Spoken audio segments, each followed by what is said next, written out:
Next, a Nottinghamshire farmer has told us how he discovered that one of his own Polish workers was a victim of modern slavery.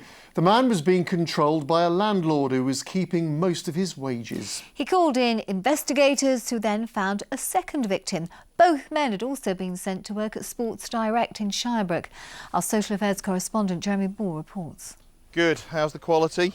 John Hammond's farm near Arnold's growing food for our local supermarkets. He takes welfare so seriously that he was part of the launch of the Modern Slavery Act, but it was happening right under his nose. It was actually at the staff Christmas party. One of the guys confided in his line leader that he'd had his passport taken off him, he'd had no money, he'd had his bank card taken off him, he'd only been allowed to have £20 or £30 a week to live on. It must have made you really angry to find this was going on here under your noses. Incredibly angry, horrible. We were chatting to them on a daily basis. To us, there was nothing wrong. The two victims had also been sent to work at Sports Direct's headquarters. They were controlled for years by their landlord.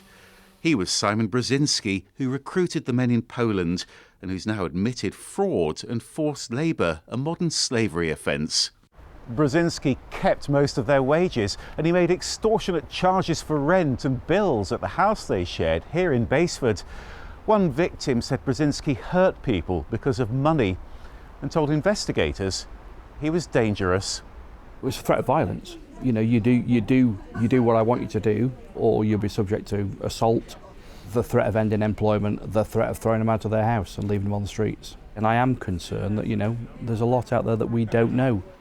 Investigators here in Nottingham are getting new policing powers. They're asking more companies to help find modern slavery.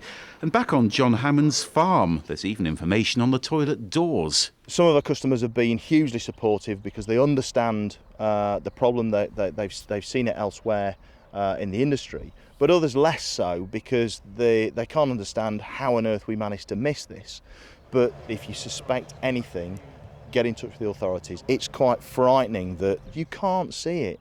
It's happening under your nose, and when it pops up, when you finally find it, it's embarrassing, it's abhorrent. The police say Brzezinski used the money his victims earned here to fund a lavish lifestyle. They've described one of his properties back in Poland as a palace, but now he's in a British jail, waiting to be sentenced.